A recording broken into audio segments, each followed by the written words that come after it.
Aditya Degree Colleges, leading companies low 10,000 plus placements with 13.5 lakhs highest package.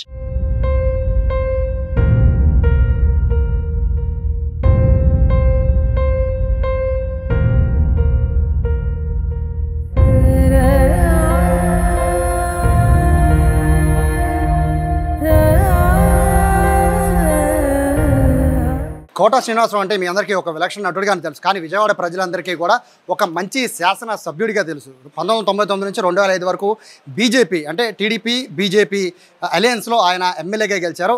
అప్పట్లో విజయవాడ తూర్పు, ఇప్పుడు Vijayawada central. 2009 విభజన తర్వాత విభజన తర్వాత ముందు ఆయన విజయవాడ తూర్పు నియోజకవర్గ ఎమ్మెల్యేగా ఉన్నారు. అంటే ప్రస్తుతం స్టిల్ విజయవాడ సెంట్రల్ నియోజకవర్గం.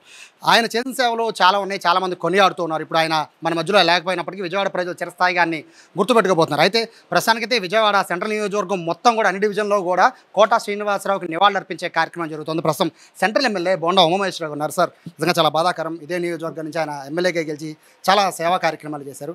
సో ఆయన గురించి చెప్పాలంటే ఏం చెప్తారు? కోట శ్రీనివాసరావు బహుముఖ ప్రజ్ఞాశాలి. ఎందుకంటే ఆయన మొదట తెలుగు ప్రజలందరికీ కూడా సినీ నటుడిగా పరిచయం అయింది.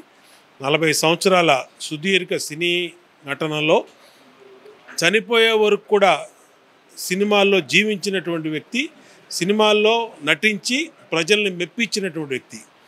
ఆయన ఎక్కడ బహిరంగంగా సినిమాలో అంతకుముందు సినిమాల్లో నటించినా, ఏదన్నా ఫంక్షన్లకు వచ్చినా ఆయన స్పీచ్ కోసం చాలామంది వేచి చూసేవాళ్ళు. చాలా అంత వాస్తవాలను ఆయన మాట్లాడేవాళ్ళు, ప్రజల్ని మెప్పించే విధంగా మాట్లాడేవాళ్ళు. ఇక విజయవాడతో ఆయనకి విజయవాడకి ఉన్న అనుబంధం కనుక చూస్తే, విజయవాడలో శాసనసభ్యుడిగా ఆయన పనిచేయడం అనేది ఇక్కడ ప్రజల యొక్క అదృష్టం కిందనే భావించాలి. మేము తర్వాత ఆయన 1999, 2004 ఆయన శాసనసభ్యుడిగా ఉన్నాడు. తర్వాత నేను 2014లో శాసనసభ్యుడయ్యా. మళ్ళీ ఇవాళ 2024 శాసనసభ్యుడు. అంటే మేము ఆయన తర్వాత శాసనసభ్యులు అయిన వాళ్ళం. అలాంటి సీనియర్ శాసనసభ్యుడిగా ఆయన నుంచి నేర్చుకోవాల్సినటువంటి అంశాలు చాలా ఉన్నాయి. ప్రజలు ఆయన దృష్టికి ఏదైనా ఒక సమస్య తీసుకొస్తే ఆ సమస్య ఆయన కార్యాలయానికి వెళ్ళినప్పుడు ఆయన ఎక్కడున్నా, సినిమా షూటింగుల్లో ఉన్నా, ఇంకో పెళ్ళిళ్ళలో, ఇంకో పేరెంటాల్లో ఏదైనా బిజీగా ఉన్నా, వేరే కార్యక్రమాల్లో ఉన్నా, ఆయన వచ్చిన సమస్యని మళ్ళీ ఉత్తరం రాసి ఆ సమస్య ఎంతవరకు వచ్చింది ఏంటి అనేది, ఆ రోజుల్లో మరి టెక్నాలజీ సెల్ ఫోన్స్ ఇవన్నీ లేదు కాబట్టి జవాబుదారీతనంగా ప్రజలకు ఉపయోగపడేవాళ్ళు. ఇవాళ మేము శాసనసభ్యులుగా మాకు టెక్నాలజీ చాలా అందుబాటులోకి వచ్చింది. వాట్సాప్ గ్రూపులు వచ్చినాయి, ఫోన్లు వచ్చినాయి, మెసేజ్లు వచ్చినాయి. మామూలు ఒక చిన్న కుటుంబంలో కూడా 2 సెల్ ఫోన్లు ఉండే పరిస్థితి వచ్చింది. కాకపోతే ఆయన ఏమీ లేని రోజునే ఆయన అంత జవాబుదారీతనంగా పనిచేశాడు.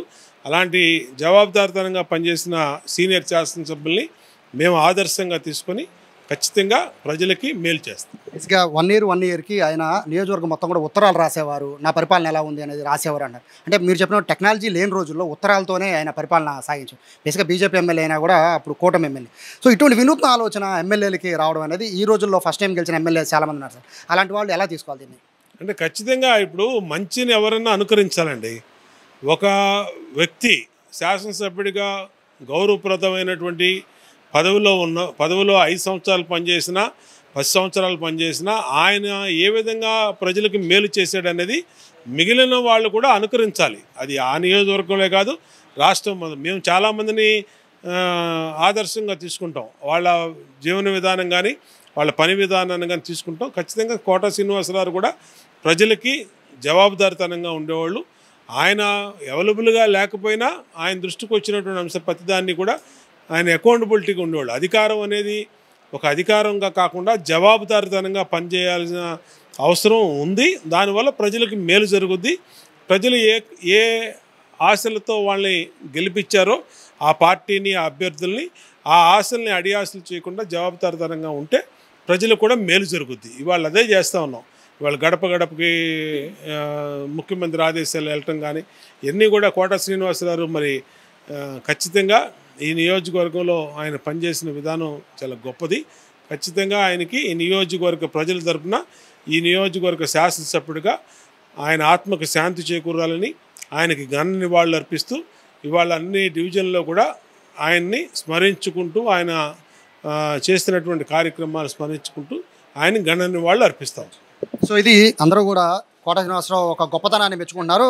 ముఖ్యంగా ఈ స్థానిక ఎమ్మెల్యే బోండా ఉమా కూడా గతంలో ఆయన అంటే ఈ రాజకీయాల్లోకి ఎంటర్ అయ్యే ముందు నుంచి ఆయన ఎమ్మెల్యే అయ్యారు కాబట్టి ఆయన ఏమాత్రం 2 సార్లు గెలిచి సీనియర్ ఎమ్మెల్యే అని లేకుండా ఆయన అడుగుజాడలో నడుస్తామని చెప్పడం, ఇలా ఒకటి కాదు 2 కాదు మొత్తం ఎమ్మెల్యేలందరికీ కూడా ఆయన ఆదర్శంగా నిలుస్తామని చెప్పుకోవచ్చు. ముఖ్యంగా ఆ రోజుల్లోనే 1999, 2004 మధ్యలో పోస్ట్ కార్డుల ద్వారా ఇంటింటికి వెళ్ళేవాళ్ళు కోట శ్రీనివాసరావు. ఆయన షూటింగ్లో ఉన్నా కూడా పోస్ట్ కార్డు ఖచ్చితంగా ఇంటికి వెళ్ళేది. అదే కాదు మొత్తం అన్ని పార్టీలతో సంబంధించి ఆయన రావడంతో ఒక స్టేట్మెంట్ ఇచ్చారు, నేను పూర్తిగా రాజకీయాలకు అతీతంగా ఉంటాను, అలాగే సెటిల్మెంట్లు అనేది నా దగ్గర తీసుకురావద్దు, తీసుకొచ్చినా నేను చేయను అని కరాఖండిగా చెప్పిన ఏకైక ఎమ్మెల్యే కోట శ్రీనివాసరావు. సో కోట శ్రీనివాసరావుకి సంబంధించి ముఖ్యంగా విజయవాడ ప్రజలైతే చాలా బాధపడుతున్నారు. అటువంటి ఎమ్మెల్యే మళ్ళీ రెండోసారి కంటెస్ట్ చేయకపోవడం, ఆయన అటువంటి నేతలకు రాజకీయాల్లో రాకపోవడం అనేది చాలా బాధకరమైనప్పటికీ ఆయన లేని లోటు అయితే తీర్చలేమని చెప్పి నియోజకవర్గ ప్రజలు కూడా చెప్తున్న నేపథ్యంలో కోట శ్రీనివాసరావు మృతికి కంకిపాడే కాదు విజయవాడ సెంట్రల్ ప్రజలు కూడా ప్రస్తుతానికైతే ఆయన లేని లోటును పోడ్చలేదనేది చెప్తున్న పరిస్థితి కనబడుతోంది.